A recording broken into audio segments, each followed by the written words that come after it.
What is up, everyone? TGuys123HD here with It's NHL and the Chell Network, bringing you the Young Guns Team of the Year predictions.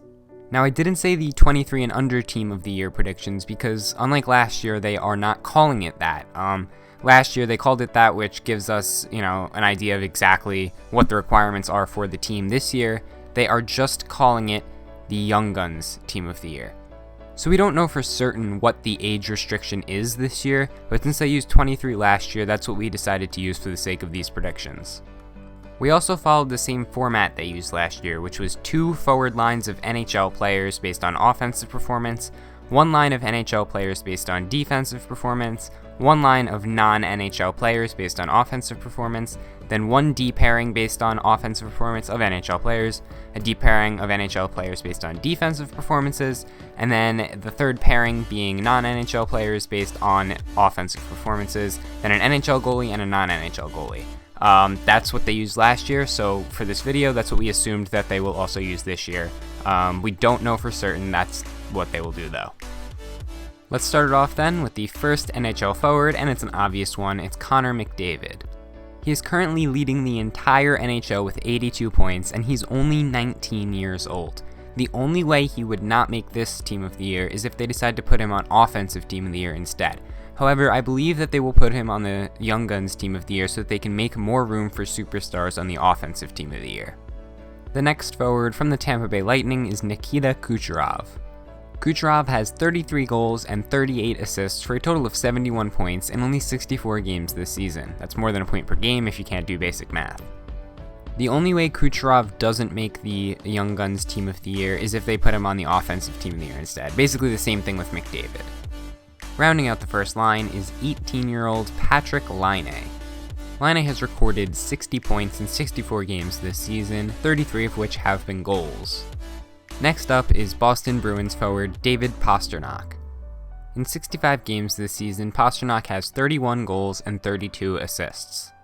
The fifth forward is Nikolai Ehlers. Because of all the hype around Laine, Ehlers' fantastic season has kinda gone under the radar. He does have 58 points in 72 games. Now, the last NHL forward for offensive performances was difficult to choose. Ultimately, though, we decided to go with Mitch Marner. Marner has 56 points in 66 games in his rookie season with the Maple Leafs. Another possibility for that last spot instead of Marner is Jack Eichel. He only has 50 points, but he's only played in 52 games. Here's where it starts to get interesting and a lot harder to predict. This is the third line, which is for NHL forwards based on defensive performances, and our first forward is Phillip Forsberg. Forsberg had 22 block shots, which really isn't much, and 88 hits, but the real reason we put him on here was his 66 takeaways. Next to Forsberg is Vincent Trocheck. Trocheck has 45 block shots, 142 hits, and 56 takeaways. And our final NHL forward is Boone Jenner. Jenner had 38 takeaways, 179 hits, and 70 block shots. Next up, we have the non-NHL forwards, and these are also pretty hard to predict because you have to look at a bunch of different leagues, and you also have to take into account how easy or hard it is to score in some leagues compared to other leagues. We did our best though, and our first prediction is Travis Boyd. Boyd is playing in the AHL's Hershey Bears this season, where he has 56 points in 65 games. I'm definitely going to butcher this next guy's name. I think it's Henrik Haapala, but that's probably not right. The 23-year-old Finn has 60 points in 51 games. Now, last year, EA did not include any CHL players in the 23 and under Team of the Year because the entire league is 23 and under, I assume. But we decided that if they do decide to put CHL players in there, the one that they would pick would be Sam Steele.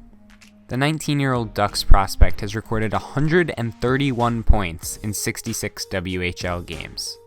Time for the defenseman. We're going to start it off with Dougie Hamilton. The Flames defenseman has 47 points in 71 games this season. Next to Hamilton is Sabres defenseman Rasmus Ristolainen. In 73 contests, Ristolainen has 5 goals and 39 assists. Now the second D pairing, which is for NHL defensemen based on defensive performances, and just like the forwards, these are hard to predict.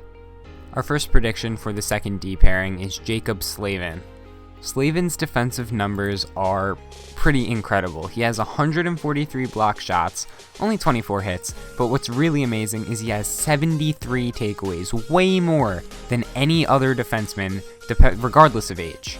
He's also a plus 17 on a very bad team.